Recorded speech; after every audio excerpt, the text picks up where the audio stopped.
Welcome, everybody. I know it's been a snowy day and I appreciate everyone in attendance. And I would like to call this meeting to order. It is March 6, 2025.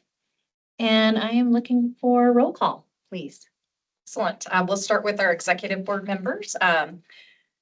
Chair Sweet. Here. Chair Begay. We saw her earlier, so hopefully she'll be rejoining us. Member Aslan. Just joined. Member Williams.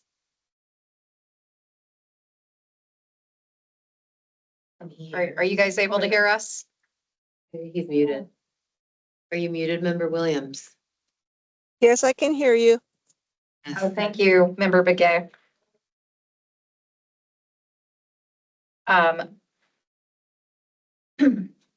Member Daggett. I believe she will be joining us a little bit later. Yes. Member Peshlikai. Here. Member Vasquez. Present.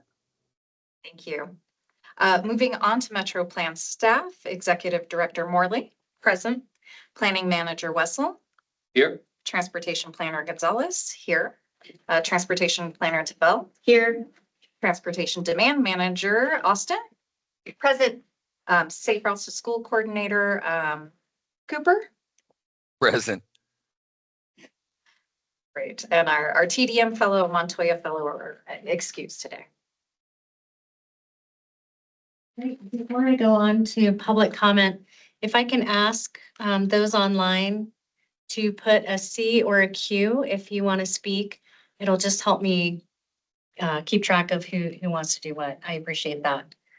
So we are down to public comment. At this time, any member of the public may address the board on any subject within their jurisdiction that is not scheduled before the board on that day. Due to open meeting laws, the board cannot discuss or act on items presented during this portion of the agenda. To address the board on an item that is on the agenda, please wait for the chair to call for public comment and at the time that the item can be heard. Do we have any public comment today? None online and none received. I am not seeing any. Moving down to item 4, approval of minutes. Do we have a presentation on this or anything? Okay. Can I get a motion to approve the minutes from February 11th, 2025? Madam Chair, I'll move to approve. Thank you. Thank you. Any discussion? All those in favor say aye. Aye. Aye. Aye. Any opposed? That carries. Thank you. We are down to the consent agenda. Do we have any consent agenda items? There's nothing today. Okay, thank you. General business, the Vision Zero policies and commitment. Mandy? Great, thank you, everyone. So today we are going to discuss 2 topics related to our vulnerable road users safety action plan. That's going to obviously include some policies and our Vision Zero commitment. Go ahead and next slide. So while there is no formal action today, we are seeking feedback from the board and approval to move these 2 items forward into the next steps of the planning process. So just a little overview of what this process looks like, so you understand the flow of how the policies inform the commitment. We have presented 12 policies. Well, actually, at the advance, we looked at 18, but 12 were scored well by the group. So using those 12 and the amount of effort that it would take on staff helps us to inform the commitment level. And so we are looking at a percentage. So we'll come to that in the discussion a little bit later. And then once these 2 items are, approved to move forward, then we can start working on those strategies that help to support those policies and our goals as an organization. Next slide. There it goes. Okay.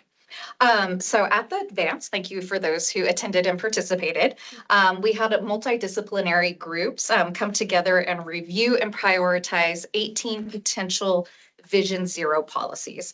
And so outlined here are the top policies prioritized and supported by these groups. I'll note that policy 1 through 4, those are a requirement per the SS4A grant that we received to do this planning project. So that's kind of our minimum standard right there. Looking at the results from the advance, items 5, 6, and 7 were the highest rated. And I should note on this key, anything with a star means that it's something new that we haven't necessarily done in the past. And if it doesn't have a star, it's something that we currently do. It just isn't formalized in any policy. So looking at the top rated, I'm just going to focus on the things that are new for us. Number 5 is support and implement demonstration projects that showcase proven countermeasures. So that short-term action that leads to long-term change. We're very happy to see that one score so high from the group. The remaining items 8 through 12, most of these, as you see, are things that we already do at some level. The 2 new items would be policy 9, provide annual bike and pedestrian counts, report on those findings, and provide data to support not only our plans, but our partners' plans and policies and projects moving forward. Item 10, also a new one, is to coordinate road safety audits with ADOT's road safety auditing program. So that one's just more of a coordination on our part to facilitate that for our member agencies. So next slide. So I'm going to stop for just a minute since we went over some of those policies. And of those 12 policies presented, we as staff feel comfortable moving those forward, but we certainly wanted to engage with you all on any potential changes or discussion items or suggestions that you may have before we move into considering some our commitment level.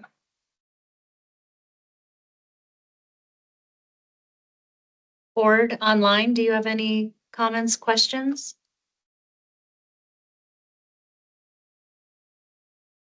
I do have a question. So this is with the state, right? For the safe routes to school, is it? And did I miss it? No, this is with the Vulnerable Road User Safety Oh. Action Plan. So I think you and I were at the same table. We went through a variety of safety related policies related to that plan. So what's presented here is going to impact MetroPlan, not any of the other agencies. Will it impact any of the compacts or any of the potential applications for county roads? No. No? Okay. That was my only question. Thank you. Yeah, no problem. Any further questions? I just have a comment that I really enjoyed the advance that we did where we went through these. I found it so helpful to understand kind of where we're going with this, and I'm in line with what you have presented. And I just want to thank you for the exercise. It really was very helpful. Yeah, wonderful. Thank you. All right. Well, thank you for that feedback. We're going to talk a little bit about our commitment level. Just as a reminder, this is our aspirations to reduce those serious injuries and fatalities on our roadway for all users. Next slide, please. So based on those policies just discussed, we believe that we can strive for a 40% reduction in fatal and serious injuries, and this will be for all modes by 2045 with those policies just discussed. So let me explain why 40%. So this is, like I said, based on the results from the advance. We offered, several of those policies would have, the ones that folks weren't too keen on would have had greater impacts on our partners. They were more regulatory. So, a lot of folks wanted to have more options and less limitations. So that's why those have been pulled off. If those were in existence in our plan, then that percentage would go up higher. But based on the policies that that folks agreed on, we're looking at about a 40% reduction over that 20 years. Why 2045? Well, this aligns with the city's regional plan, the county's comprehensive plan, MetroPlan's regional transportation plan, Stride Forward. So bringing those all together allows us to evaluate these things all around the same time frame. And like I noted, if you look at the Oh, I didn't change that, sorry. If you look at the table, this kind of gives us a rundown of what that 40% can look like in our community. So reducing our crashes. Any efforts that we put towards VRUs, because this obviously is a vulnerable road users plan. Any safety improvements are going to impact all modes. So that's why we wanted to really include vehicles as well in this, because we certainly should see a decline in that as well. So those are some numbers to just review quickly and obviously set up by annual targets and then that 20-year target. Let's see. I have a question. Oh, sure. Yes. They're all severities. What are you, what are is in that category? It'll be serious injuries. So something that may disable a person. Sorry, I don't know the exact term for it. Life altering, life changing. Yes. That kind of serious injury. When we're looking at all severities, that's everything from a minor injury to a fatality. Did that answer your question? So as part of, just a further explanation, as part of Vision Zero, it's really focused on the reduction of serious injuries and fatalities. Obviously, once again, any improvements that we do to address those are going to address the broader community as well. So that's why we wanted to put in all severities, just to see what those potential for crash reductions could look like.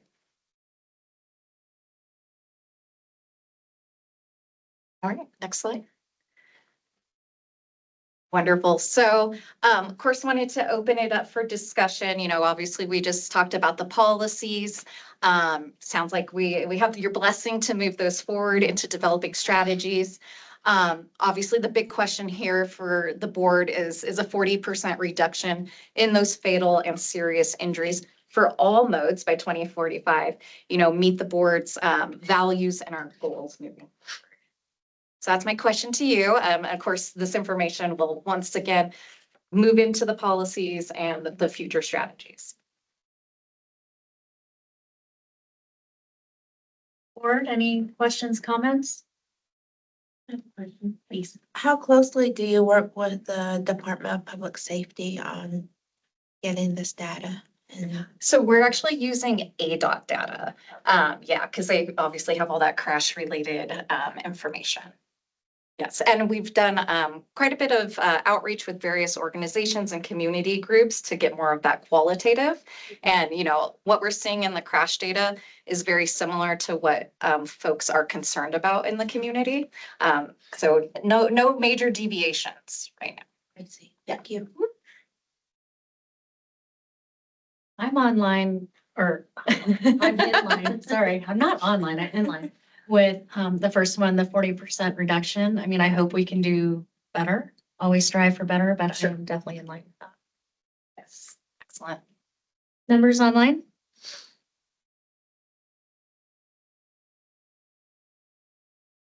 So it sounds like I have Okay. approval to move these two items Great. forward. Thank you. We'll certainly create some strategies to share with you in the future. I appreciate everybody's time. Thank you, appreciate that.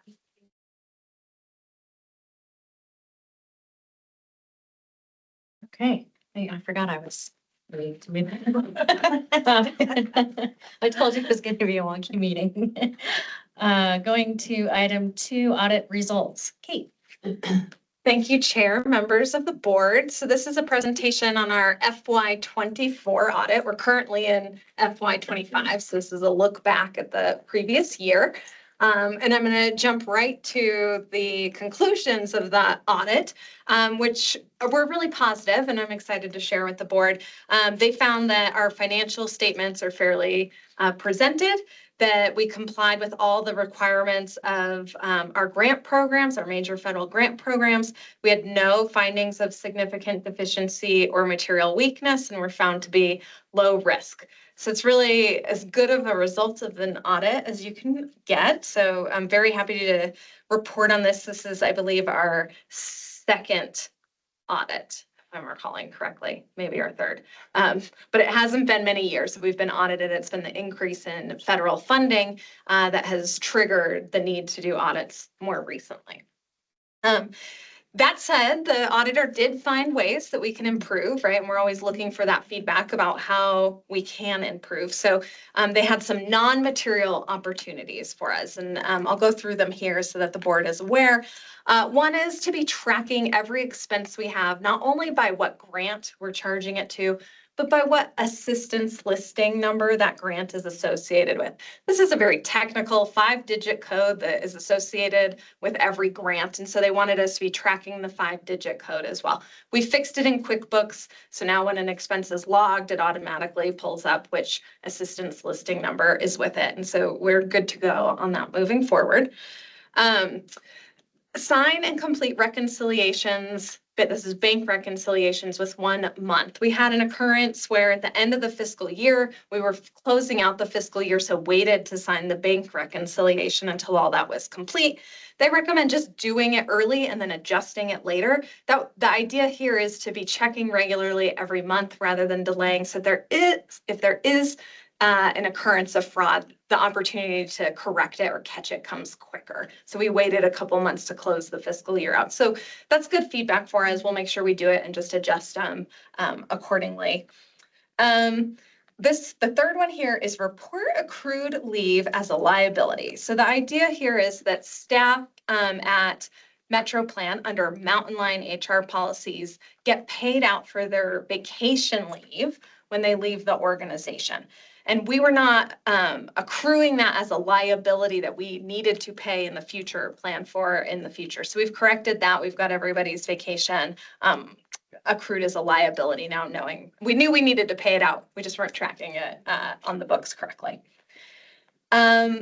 Related to the one I just talked about, there was a compensated absence in our FY23 audit. So this was a statement about how much we were going to owe. We overstated how much we were going to owe for vacation or PTO payouts by $9,000. This is related to an assumption by the auditor that was made in 2023 that I was paid out for sick leave, which is not the case. I'm similar to other staff where I'm not paid out for sick leave when I leave. So that's what that's related to.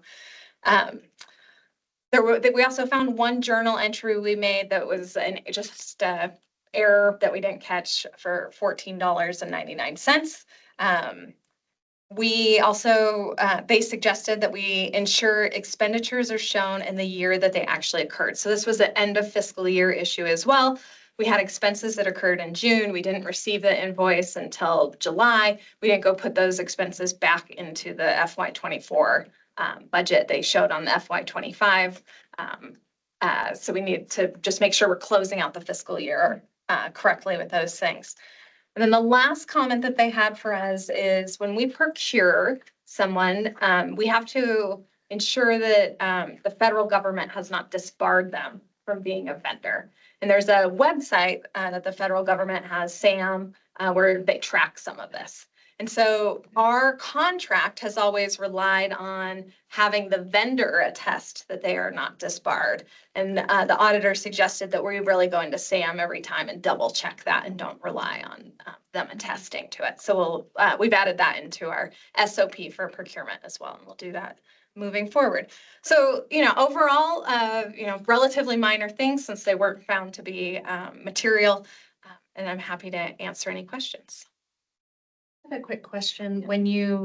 It sounds like, and what I appreciate about you, Kate, is I always know you're on top of things and you're checking it off the list. So when you do all of this, do you go back and show them? Do they want accountability that, yes, They only want to see what we did when it's a material finding. Okay. So, I talked to them about, this is how I'm going to correct it moving forward. And they verbally said, yes, when you have a material finding, they want it formally documented how you're correcting, but they did not want to do that for any of these items. But I did talk to them about it. Any other questions or comments? Thank you. We're down to number 3, financial quarterly report. And Kate, this is also you. All right, thank you, Chair and members of the board again. So we're going to go back in time here to December 31st, 2024, a couple months ago, because this is a Q2 update. We typically would have given this to you in February, but it was the advance. We had a very full agenda, and so we didn't want to take time to go over the quarterly report or upcoming KPI reports. We're a little bit behind in presenting, and obviously a lot has changed in the last 2+ months since December, but this is a point in time at December. So where are we on our budget to actual? That's our that is what we are reporting in the financial report. Revenue, I'm just going to speak really generically about the revenue boxes that you see up here on the chart. Revenue for us is 99% federal grants, and it's about reimbursement for actual expenses that we had. So this is really just a snapshot of where we are in our reimbursement process. But ultimately, all of our expenses are eligible expenses that we will get reimbursed for. So we'll see those revenue numbers change here as the quarters move on. As far as expenses go, that's really where the board should focus their attention.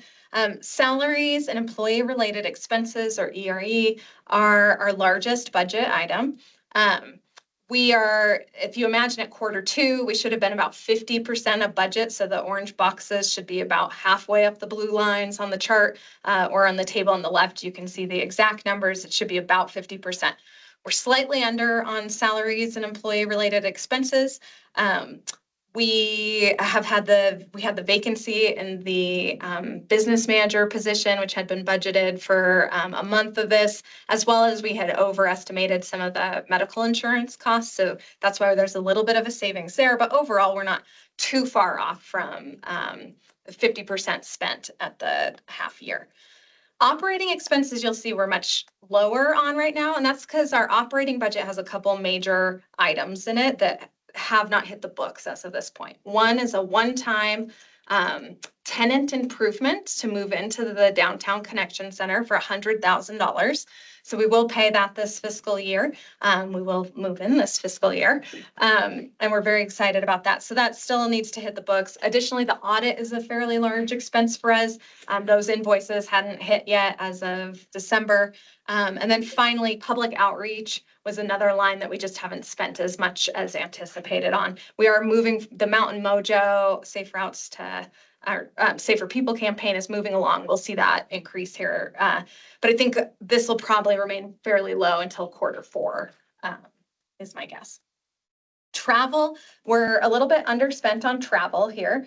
We have a fair bit of travel coming up in Q4.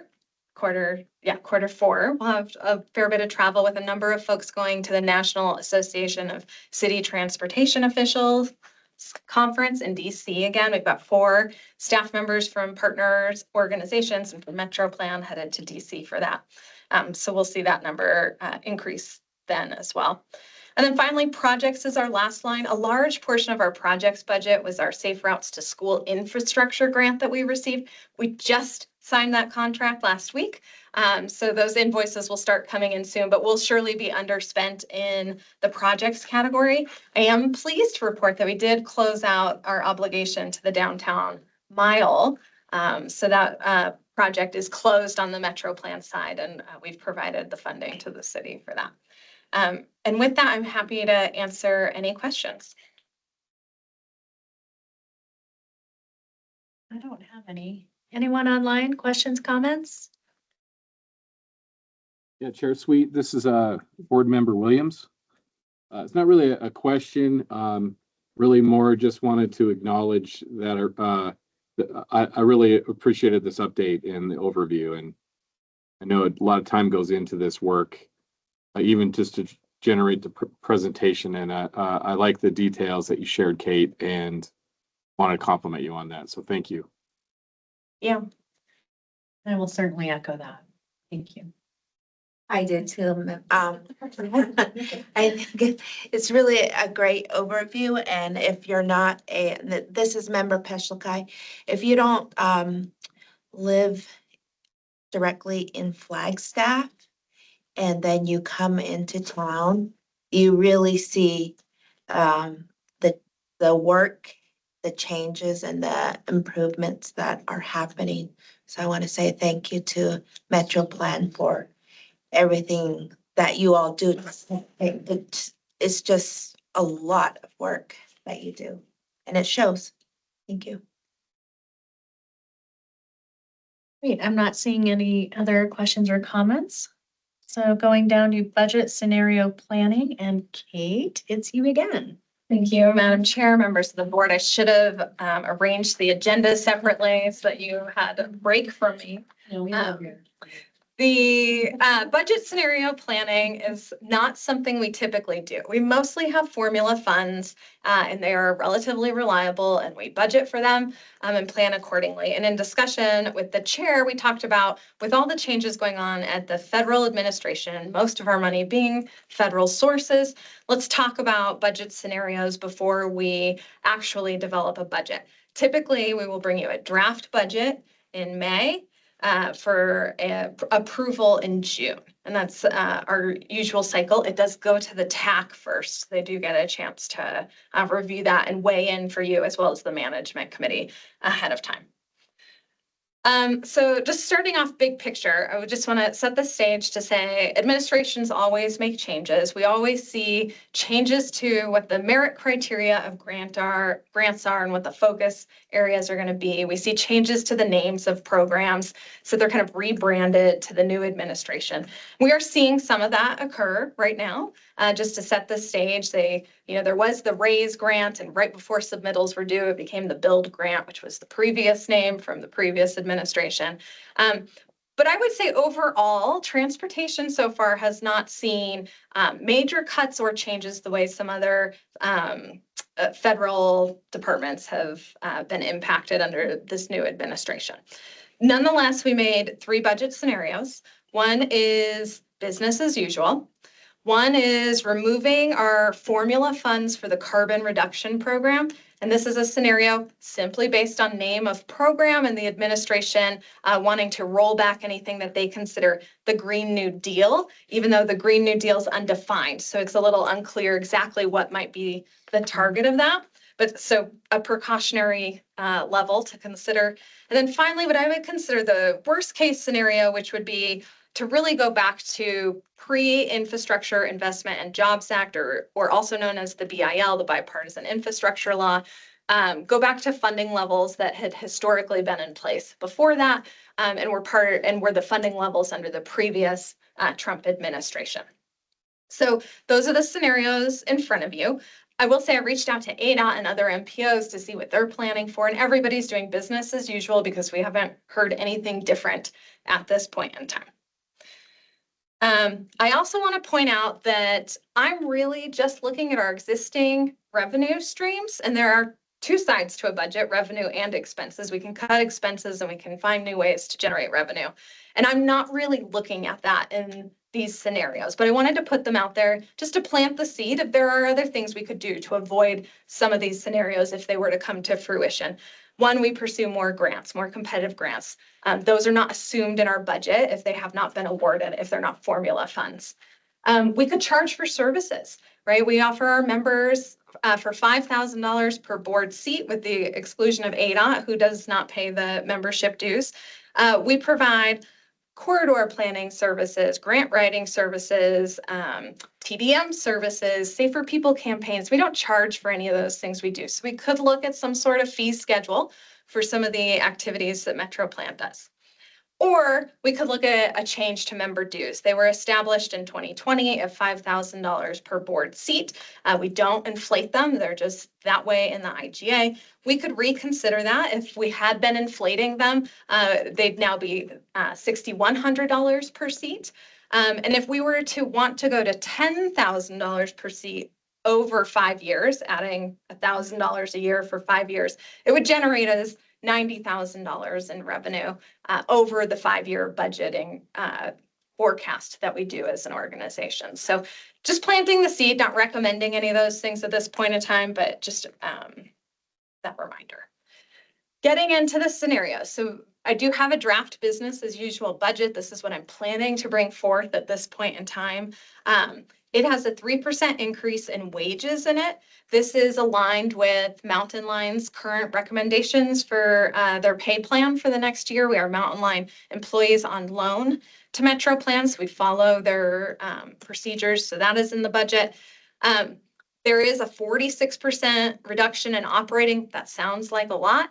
But remember, we've got that one-time $100,000 move-in cost to the DCC, and also a little bit of a reduction in public outreach. As I mentioned, we're behind on spending in that category, so this is bringing that category back down to where I anticipate we will be by the end of this fiscal year.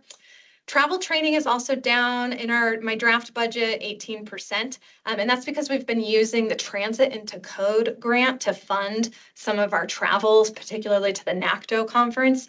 And we will have expended that grant. And so we're reducing that travel budget again.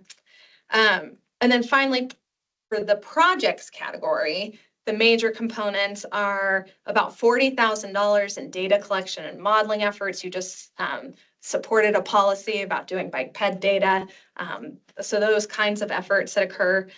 We've got $400,000 in already awarded safe routes to school missing infrastructure funding. That's how much we plan to spend with the contract just awarded to Nelson Nygaard this week.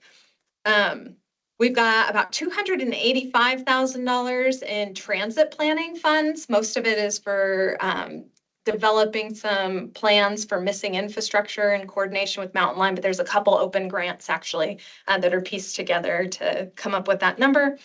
We will carry over remaining funds from the vulnerable roadway users as we wrap that project up in the new fiscal year.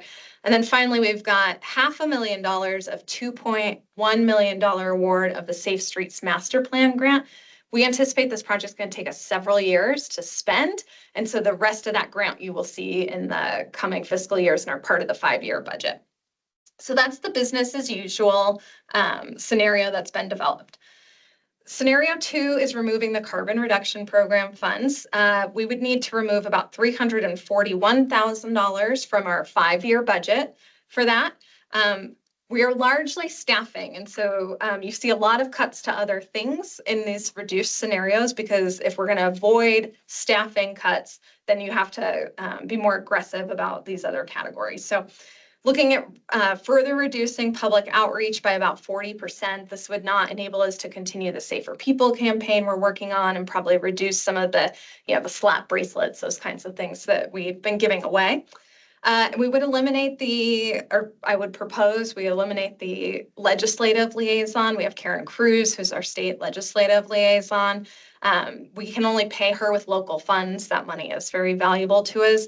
And mostly she is lobbying for things on behalf of our members rather than directly for MetroPlan. They have state legislative liaisons already. And so this would be more trying to work with our partners, liaisons, rather than having our own to focus on transportation issues.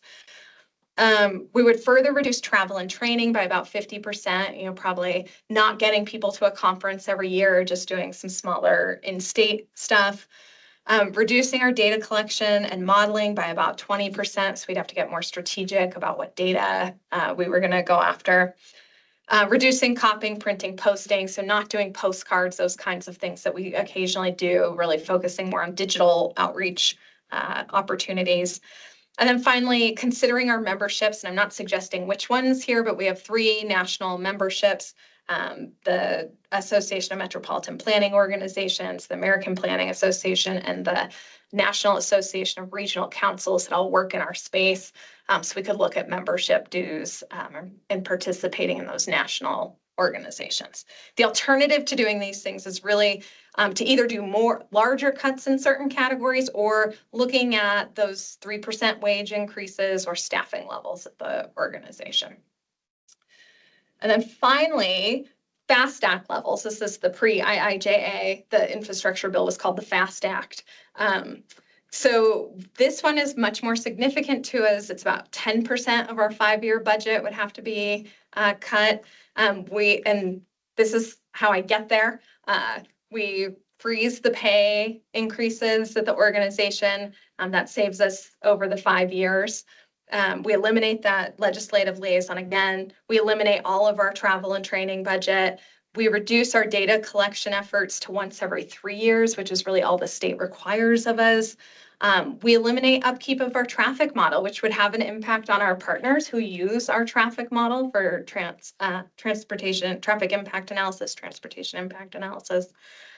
We would eliminate our public outreach efforts outside of our required legal advertising. Further reduce our copy printing and printing postage, scale back replacement of computers, those kinds of things that we do, and just run them into the ground and only buy them once they're totally broken. And then reduce our memberships further again. All of that is still $60,000 short of reaching the $830,000, but there'd be 5 years to figure out how to adjust and move that around. And really the only alternate here is to look at our staffing levels. So those are the 3 scenarios. There's no action needed by the board, but I wanted to present it, offer the opportunity for the board to provide feedback on any of the suggestions I've made. Although for now we are planning to move forward with business as usual in the budget. Any questions or comments? This is Supervisor Brigade. I know that, I think MetroPlan is not the only organization that's being affected, but I think this is happening throughout any department and certainly Coconino County, because we are not aware of exactly what's going to happen to the budget. So I guess, we just have to, what I would like to see is that we take care of our people that are working out there and well, for us, in areas of the 3 scenarios that you're doing, I think, it's going to be hard to let people go through all of this stuff and that's going on and the uncertainty of the funds that are coming down that are maybe cut. So I just kind of want to say that, and we did go over this when you, myself, and yesterday when we met with Miranda too. So anyway, I just feel that, we just have to play it safe and see how it pans out within the year. We may have to change again if somebody hits the jackpot or the lottery or something. So anyway, I just want to say thank you for all these scenarios and, certainly, where everybody has to be faced with that, now. And I just hope that things don't go that way, that where funds are, taken away and stuff like that. So, but I just want to say thank you, Kate, for all the work that you're doing and, making sure that, we're well informed and that, you're out there, on top of everything for us as a committee. I just want to say thank you so much. Thank you. Member Peschlakai? Thank you, Madam Chair. As a member of the State Transportation Board, I've been attending meetings and I think the 3 scenarios that MetroPlan has set out is very good, wise to plan into the future. And just how you summed up that you're not feeling as much anxiety with the new administration just because what you're dealing with is in transportation is what I hear at the state level. So just want to let folks know and we'll just like Member Begay said, try to be positive as we move forward. Thank you. And I just want to add a comment. Kate, I know I've already expressed this, but I think it's very smart and I'm so thankful that you're being proactive. No one wants to be hit and be blindsided by an outcome. And I feel like you have really laid out kind of what I would call the city's recession planning. This is kind of our planning in that, so that if something does happen, we have some guidelines and then we can talk about which ones do we want to adjust, but at least we all know we are thinking ahead if it needs to go that way. So thank you. Any other questions or comments? I'm not seeing any. Thank you. Okay, we are down to the key performance measures update. Safer people. Oh, I'm sorry. Safer People's campaign update, sorry. I love this one. And this is Kim. Thank you, Chair Sweet and members of the board. So one of MetroPlan's transportation values is 0 deaths and serious injuries. And as part of that focus, we created the Safer People campaign, which is one of the 5 categories in the Safer Systems approach from the Federal Highway Administration. As you saw earlier, this campaign is funded through carbon reduction funds, and it was approved by the board. And so we're just fingers crossed we can keep going, but I'm gonna present what we've done so far. I'm pleased to announce the campaign has officially begun. And yes, yay. And in the first 10 days of the campaign, we've received over 400 new Facebook followers, which is really great. And Mountain Mojo, who is leading this campaign for us, is very pleased. And I think we've met, I don't know, they didn't expect this much and this many new followers. So this is great. The topics of, It's right there. I don't know, I know.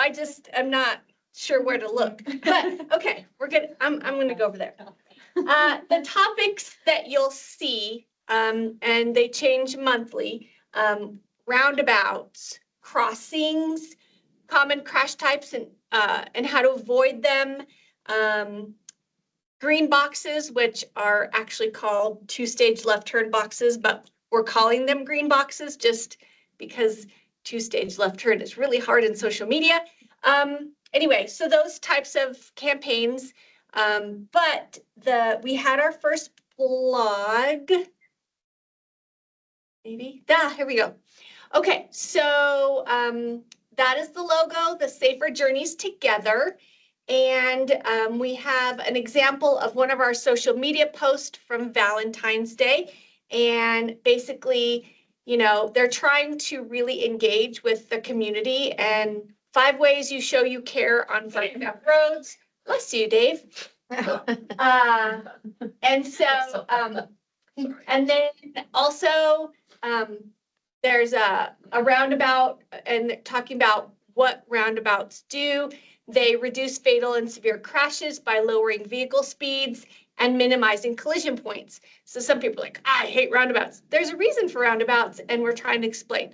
We're trying to keep this campaign very positive, focused, and just trying to make people aware of others and hopefully keep everyone safe. That is a link. You don't have to go to it, Kate, but that's a link to our blog. Our blog goes out to emails, and it went out through our email MailChimp. Yes, sorry, what is that called? And it directs everyone back to our website. So hopefully it all links and tracks well. So let's see, the campaign is social media, and there's an example, the blog. You're gonna get to see another video. It still hasn't come out officially, but I'm gonna show you a draft. I think, oh, and they're looking at, in the future, some advertisements on the bus, and some what they call OTT, and I forget what that's called, but it's the commercials on like Hulu and not Netflix, but Amazon, I forget, but the local, commercials and stuff like that. So that will come later on. I think it's time for a video. Yay. Okay, here we go. Cyclists intending to Oh. one does so as a vehicle, signaling as he moves lanes. Sure. I wonder, does someone have a microphone? I wonder if it's the TV. Oh, TV. Oh, that won't work. Okay, we're technical difficulties, but hang on. Do you want to hear it anyways, even with the little bit of The audio just sounds like random chatter in a room. That would be us. Not what we were going.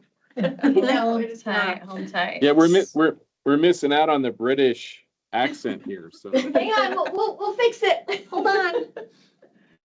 I asked them to throw a huzzah in, or I'm just kidding. I mean, I actually did, but I thought it would be fun. I'm gonna stop share. Okay, while Kate does this, so we're highlighting the crossing at Blackbird Roost.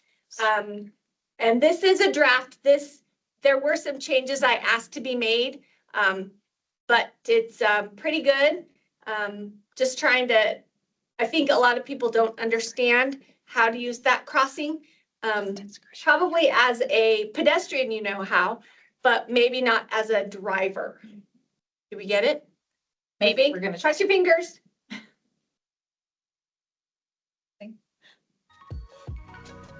Whichever way you choose to do. Now we have to rewind. Hopefully not like a visa. Everyone's on their. Welcome to Safer Journeys Together. Here we have two cyclists, both intending to turn left on Blackbird Roost. One does so as a vehicle, signaling as he moves lanes. The second waits with the vehicles for the pedestrian crosswalk to clear and for the lights to begin flashing before proceeding to the crosswalk herself. She presses the walk button, waits for the signal, and then crosses Route 66 toward Blackbird Roost. Perfectly done. Whichever way you choose to do it safely.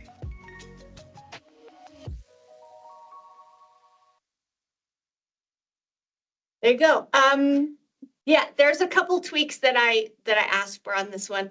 Mostly, I think some people, when they're the first person at the stop bar and then it starts blinking, then just to remind everybody in line that a red blinking light, you act as a stop sign. So that is something that I wanted them to verbally say.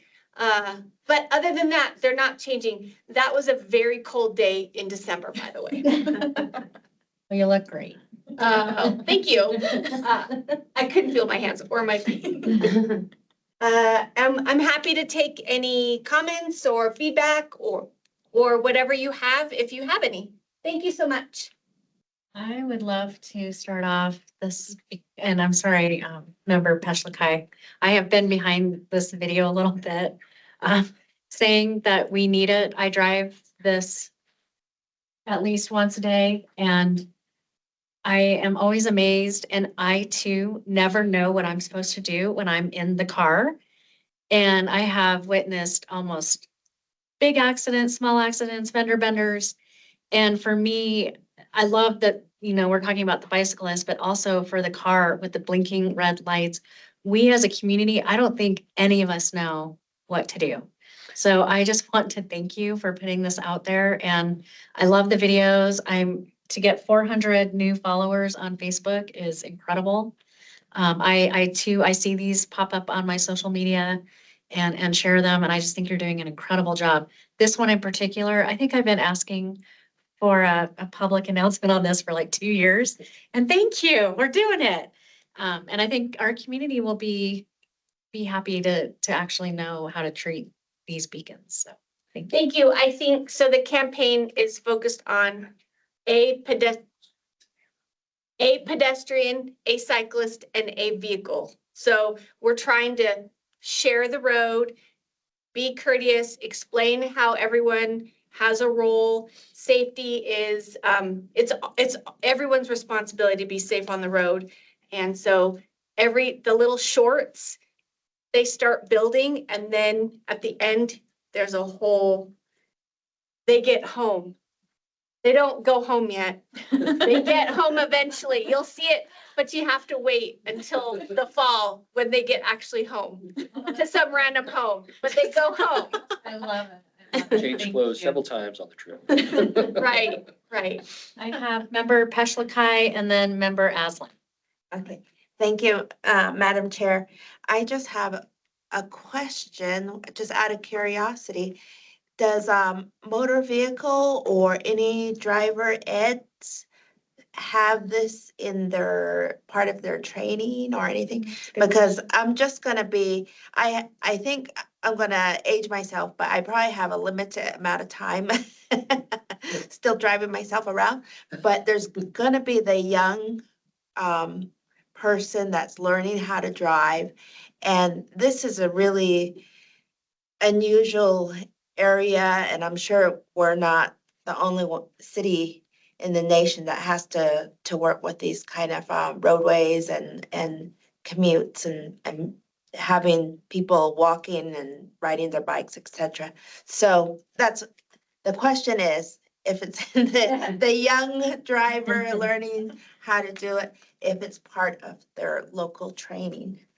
It is not required that 16-year-olds or whatever age you are getting, it's not less than 16, but it's not required that you go through driver's ed or any sort of training other than you've read the book, you've passed the test.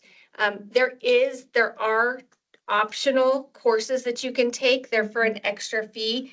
I'm only speaking now with my 3 children. There was no insurance benefit or anything of the such. And I'm a traffic, I don't know what I was gonna say nerd, but this was here when my daughter, and we looked it up. There's an ERA statute on how to treat a blinking red light. And so any new infrastructure that there was, I took it upon myself, but not everyone does. There isn't any requirements that I know of. Please correct me if I'm wrong. But there are options available, but I don't think it's required. Thank you for the information. I was just wondering. I think it should be. Yeah. 100%. Yeah, at least, I mean, I've seen the motor vehicle office packed and people watching the screen, if they could just start by showing something like that. And I think there's a great need for it anyway. Thank you. Thank That you, would be a Madam good way to Thank pass you. the time. Chair. Member Aslan? Thank you. Yeah, I have a couple critiques for you here. This is a part of a larger series of videos, right? Yes, sir. Yeah. So I see that. I understand that. I guess I'm a little confused. Just watching the video, what I got out of it, honestly, as a viewer, is that crosswalks are stupid if you're a cyclist, because you'll get to your destination faster by just using the left turn lane and going through a red light than you would waiting at an intersection. I absolutely understand. I didn't even know that the red lights were blinking. It seemed to me like that person was just flagrantly crossing, disobeying a red light, and I thought she was going to get hit. And the message is use the crosswalk. Thank you so much. So one of the messages at the very end of the video, it says, whichever way you choose, please do it safely. And yes, I agree. And as a cyclist, but the message I got is that if you choose to take the left turn lane, you're going to get to your destination while the other girl is still waiting at the intersection. Right. So I was trying to explain. So there's different ways to get to your destination, and not everyone is comfortable making a left as a cyclist. I would not use the crosswalk if I was going to be turning left, but some people aren't comfortable merging into traffic and navigating that. So this is highlighting different ways that you can get to your destination at whatever comfort level you are at. And so some people feel like they need to use the crosswalk, and yes, they would get there a little bit, it would take a little bit longer for them to get there versus the one that was making left. And I agree, but it's just giving everyone an option so that they know, that there are options for all the different ways and comfort levels of the road. That's fine. I understand. That's just my feedback for this video. The message I got was that crosswalks are a waste of time. Thank you. I And maybe appreciate that's that. my personality type. You know, I'm an ENTP. We pride ourselves on efficiency. But that's just a data point for you, just some feedback. Thank you so much. I appreciate that. Okay, any other questions or comments? The mayor put on here that it looks great. Comments, so thank you. And I don't see anyone else. Thank you. That's a great update. Down to number 6, key performance measures update. Great. So this is one that we pass around to the team to each present on our different goals. But I will just remind the board before we start that again, this is a look back to December. It doesn't capture, it's not up to date for where we currently are. So with that, our first presenter is Sandra. Thanks, Kate. Our adopted strategic goals start with maximizing funding, and the way that we measure that is through the number of funding opportunities sought, the amount of funding obtained, developing a legislative agenda and a work plan, and clean audits and reviews. Next slide, please. So this, as Kate mentioned, is the first 2 quarters of our fiscal year 2025. And since we are a metropolitan planning organization, we are looking at pursuits and awards in a couple different ways. We are looking at pursuits of funding as a region, and then the ones that we lead, and then the ones that are awarded for the region, and the ones that are awarded for what MetroPlan leads. So the first 2 quarters of 2025, the region has pursued $120 million in discretionary grants in the form of 10 pursuits and was awarded 4 grants for totaling 28 million. And so we are looking at this 2-quarter data and we are calling it steady. I would like to make a note that pursuits and awards do not always line up time-wise. For example, the City of Flagstaff won a Christie Award, which is Consolidated Rail Infrastructure Safety Improvements for Amtrak accessibility for $4.9 million. The application was submitted in May of 2024 and announced in October of 2024. So in quarters 3 and 4, you will see the data change as we anticipate more awards being won. Next slide, please. Then we are looking at legislative agenda and audits. So we have a board adopted fiscal year 2025 legislative agenda and work plan. There's a bunch of stuff on it that we are monitoring. Our key focus this year our key focuses are recapitalizing the Arizona Smart Fund. So putting more money into it and maintaining it since it has such power to leverage other dollars, and the projects on the RTAC bill, the 4 regional projects on the Regional Transportation Advocacy Council bill. The second measure is clean audits and reviews that Kate mentioned earlier for our fiscal year 24 single audit. And with that, I am happy to answer any questions. Seeing any questions? Anyone online? Thank you. Thank you. Madam Chair, You're up. members of the board, David Wessel, Planning Manager. Our second goal is to deliver plans that meet partner and community needs. We want to do that through building trust, making sure the right people or all people are included, filling gaps in transportation data and positioning partners. So we try to involve stakeholders throughout the process, make sure that our demographics, we're reaching out to people appropriately and collecting new data and implementing policies. Next slide, please. So the involvement of stakeholders in scoping, really, you've heard us talk about the Safe Streets Master Plan. In that second quarter, we were out talking to over 30 different stakeholders, interviewing them in terms of what the scope should look like. So really engaging them in that very initial step. From a demographics perspective, demographics that reflect the community. In that second quarter, we launched our trip diary survey and it's a random sample survey, so about as representative as you can get. Worked very well with West Group to oversample NAU students who tend not to participate, as well as the Hispanic community. So we got a very good representation there. As far as data sets collected and available, not so many new ones in the second quarter, but we're going to be posting a bunch as a result of the trip diary survey, VRU, and some other things coming up. And another goose egg for projects and policies implemented, but those typically lag behind as we make recommendations and they have to work through adoption processes.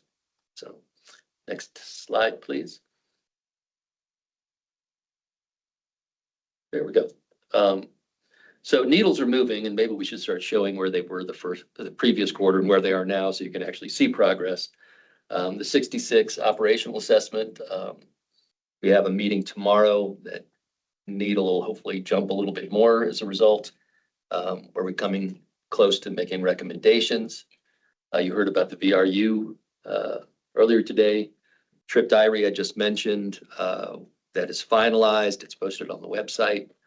But we will be coming to the TAC and then to you for final adoption. So that'll wrap up. Creative local match white paper. This is the one that has to do with creative local match for transit in particular. Sandra's working on that and looking to bring that to a close next quarter. So we'll see. And then I just mentioned the Safe Streets Master Plan. That's going very well. We have a scoping team, multi-agency scoping team that's meeting. We hope to have procurement out the door by the end of April.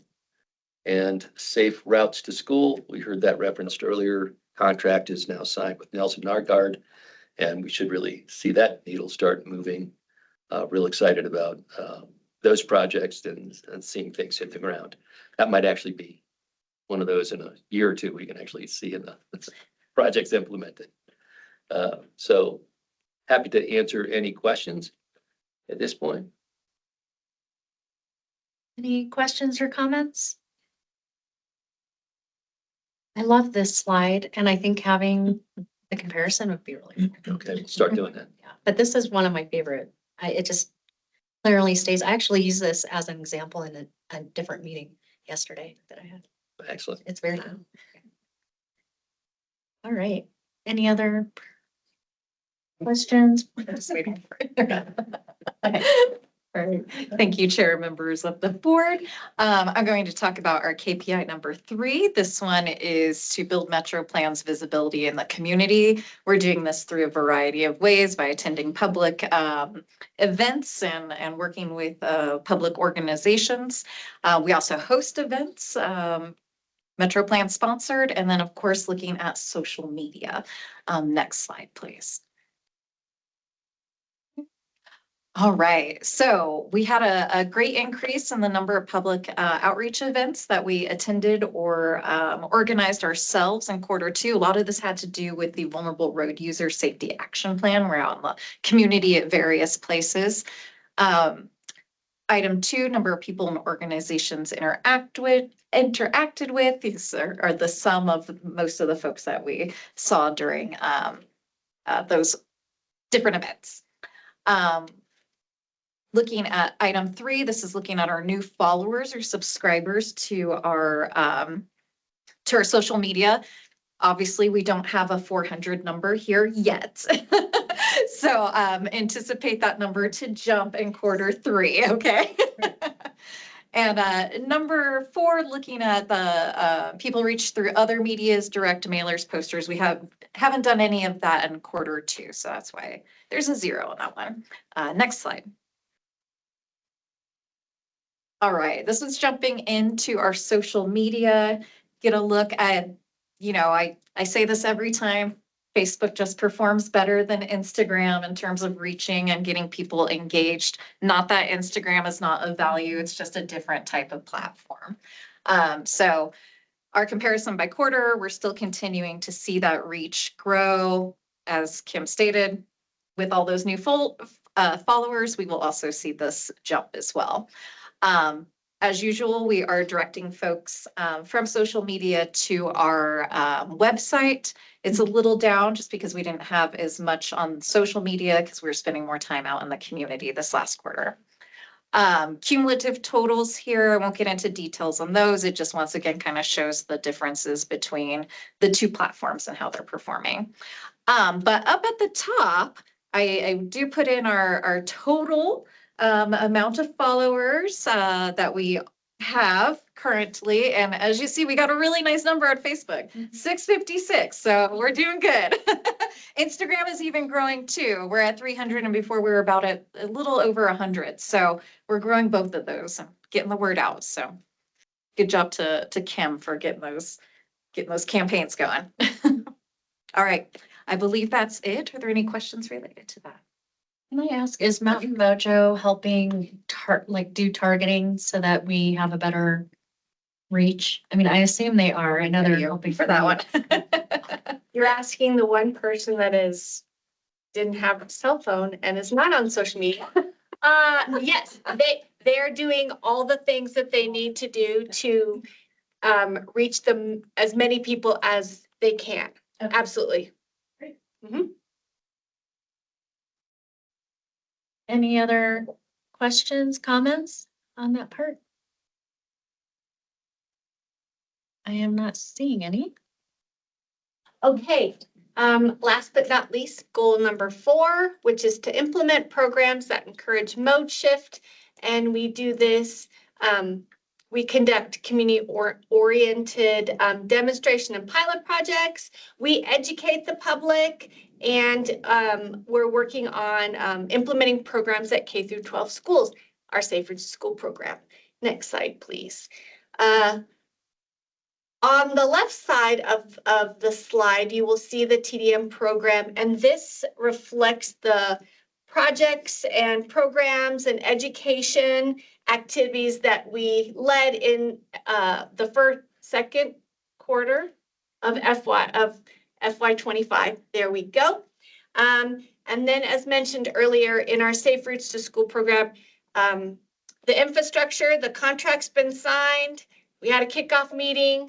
You'll get a little snippet and update at next month's board meeting, but we are still kind of in the scoping phase, but we're trying to gather some data so we can show what we've been doing this past few months.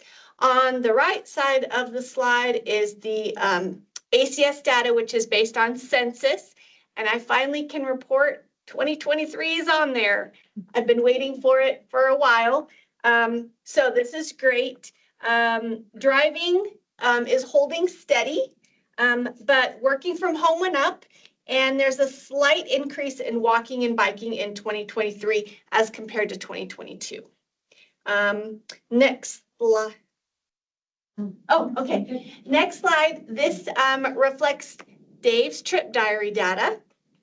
And so I will say just a quick, the purple is 2024.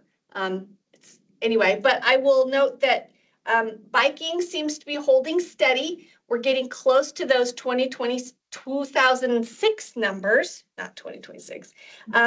But for pedestrians, there was a huge jump. We're almost to 23%, which is great.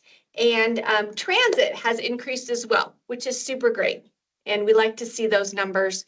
And if you look, single occupancy vehicles is a little less, which is also what we'd like to see.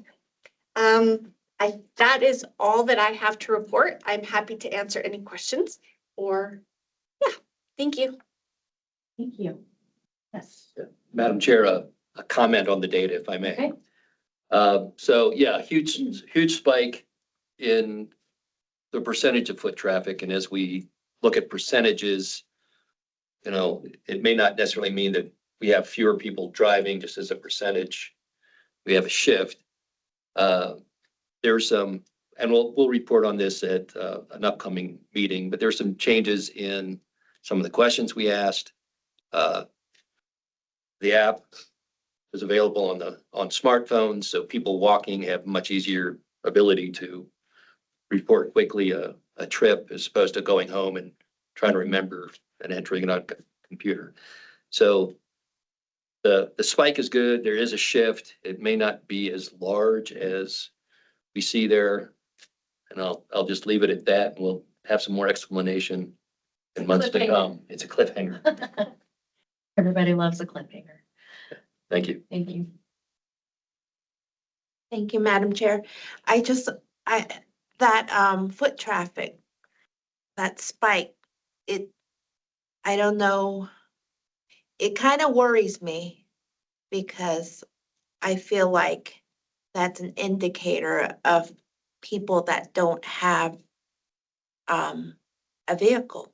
I mean, but I've worked in social services Mhm. and I think It's a good point it to look worries me a little bit. I mean, I'd like to think that people are getting healthier and getting out and walking from point A to point B, but at the same time, the social services worker in me says Mhm. that there's something not quite right. So I'll just make that comment, Madam Chair. Thank you. That's Appreciate that. great. That's Great great comment. feedback. Look at that. Any other questions or comments online? I'm not seeing any. Thank you for that presentation. And it looks like we are down to closing business. Any items from the board? Back to happenings. No, gosh, what am I doing? I'm sorry. I circled what to go to next. Happenings. Hey. No problem. Thank you, Chair and members of the board. I know you're excited to get to the end of the meeting, but we're almost No, there. never. The big item I wanted to present today, and unfortunately he's in class and couldn't be here, is that our Montoya Fellow Tie holiday is leaving us tomorrow. Typically the Montoya Fellow serves for 1 year, but Ty was so great and joined us as a junior that we invited him to stay for a second year. So he's really been with us for the last 19, 20 months, something along those lines, and has done a ton of work for the organization. He developed the vulnerable roadway users risk assessment tool, a new platform that's online for us that you'll get to see, and many of our graphic designs. He helped with attachments and materials that went into several grant applications that will, transform this community, including the Butler Complete Streets conversion, as well as the 89 Protect grant application. So just really grateful to Ty and his work here. He plans to take his converted ambulance and travel around the country with his partner. So yeah, good things coming for Ty, and maybe he'll join us back in flag someday. The vulnerable road users will be presented to council next week, and micromobility was presented at council 2 weeks ago-ish, I would say. So staff have been over at City Council providing some updates on some of the work that we're doing. And of course, we're always happy to do that for any of our members if there's something you would like to hear. Congratulations to Mountain Line. I don't think we've shared this news yet, but they received another grant, $6 million for their new bus maintenance facility, as well as 2 new hybrid or electric buses up to Mountain Line to decide. And so I'm really excited about their new awards and the next facility that they'll be bringing to the community. And then finally wanted to report that we have a couple Arizona Smart Fund applications in the works. Mountain Lines was heard this week by ADOT's PPAC committee, which is essentially their version of a TAC that reports to the State Transportation Board. That should be at the board meeting later this month. That is match for the maintenance phase. And so really excited to see that application move forward. Mountain Line has worked for several years to get into the Arizona Smart Fund eligibility category. They lobbied last year and got legislators to change eligibility to allow them to apply for match. And so jumped on their first opportunity to do so. And then the city has an upcoming application as well. I think the city council will be hearing that in the next couple of weeks, and then the city should make application shortly thereafter. And I think this one will be matched for the recently awarded RAISE grant, now Build grant program. So, and that's for the Butler roundabout, Butler 4th. So with that, I'm happy to answer any questions about what's happening at MetroPlan? I would just ask that you extend our gratitude to Ty for everything. And what fun to be in a converted ambulance traveling. That's so great. We need to see photos. That's what I would like to request some photos. He has promised to bring it in for us, so we can all see it. I mean, that's a good repurpose tool right there. They've had the Yeah. license plate for him around here somewhere today. Jackrabbit, here it is. So fun. Well, please extend our gratitude. Anyone else online? I am not seeing anyone. So now we are down to closing business. Any items from the board? Chair, thank you. From the State Transportation Board, I know there's gonna be an Arizona Transit Summit meeting at High Country Conference Center in April. I had a reminder postcard, but I didn't bring it with me. Sure. I'm sorry, I don't have the dates with me, but I can get them out. But the Arizona Transit Association rotates where its conferences every year. And this year it is in Flagstaff at High Country Conference Center. It is in April. I feel like it's right around the 11th, something along those lines. But I think Mountain Lion is the host. They're very excited to show off the Downtown Connection Center, as well as some of the other projects that they're working on as part of that conference. So if you are around, it is easy to get to because there's no overnight stays or mileage reimbursement, any of those things. So I think they'd really love to see folks there. April 14th to the 16th. Thank you. Thank you. That reminder. That's great. I'm glad that it's. Excuse me, this is Jeronimo Vasquez. Is there any way you could send us a reminder via email with the information for that conference, please? Absolutely. Thank you.